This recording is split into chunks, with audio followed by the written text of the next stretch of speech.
وزیر اعظم عمران خان کی جانب سے القاعدہ کے بانی اسامہ بن لادن کو شہید قرار دینے کے بیان نے پاکستان کے لیے ایک ایسے وقت میں مزید مشکلات کھڑی کر دی ہیں جب دہشت گردی کے معاملے پر امریکی محکمہ خارجہ نے اپنی سالانہ رپورٹ میں یہ الزام لگایا ہے کہ پاکستان اب بھی افغانستان اور بھارت کو نشانہ بنانے والے دہشت گرد گروہوں کے لیے محفوظ پناہ گاہ بنا ہوا ہے۔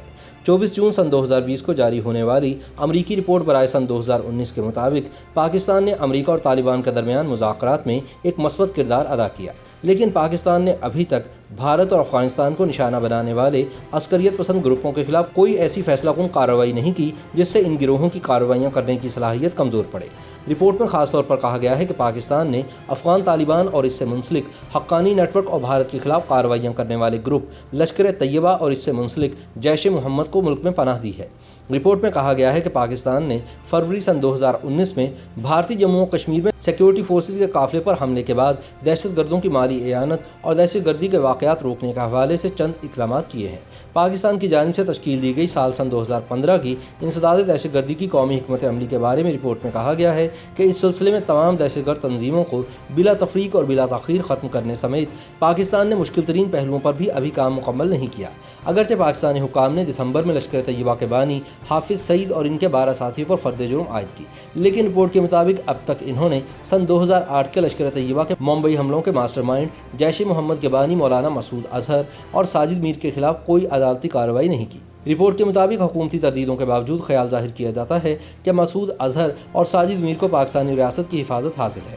ملک میں ہونے والے دہشت گردی کے واقعات کے حوالے سے رپورٹ میں کہا گیا ہے کہ گزشتہ سال پاکستان کو دہشت گردی کے خطرات کا سامنا رہا۔ سن 2018 کے مقابلے میں گزشتہ برس جانی نقصان میں کمی واقع ہوئی، جو ہر سال ہونے والی کمی کی غماس ہے۔ تحریک طالبان پاکستان اور داعش پاکستان میں دہشت گردی کے حملوں میں ملوث رہے۔ بلوچستان اور سندھ میں علیحدگی پسند گروہوں نے مختلف ٹارگٹس کو دہشت گردی کا نشانہ بنایا۔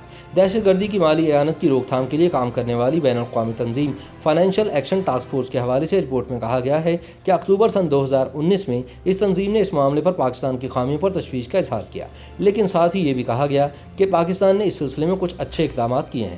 پاکستان ان ملکوں میں شامل ہے جو تنظیم کی گرے لسٹ میں آتے ہیں۔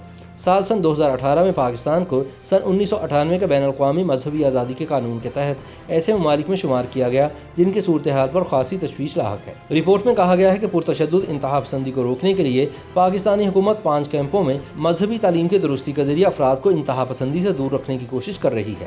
تاہم کچھ مدارس میں انتہا پسندی کی تعلیم دی جاتی ہے۔ اگرچہ قومی ایکشن پلان منصوبے کے تحت مدارس پر نظر رکھی جاتی ہے، لیکن بہت سے مدارس کا اب بھی حکومت کے پاس باقاعدہ اندراج نہیں۔ تاہم امریکی رپورٹ کے جاری ہونے کے بعد وزیر اعظم عمران خان نے قومی اسمبلی میں خطاب کرتے ہوئے اسامہ بن لادن کو شہید قرار دے دیا، جس سے بین الاقوامی محاذوں پر مزید مشکلات کھڑی ہونے کا امکان ہے۔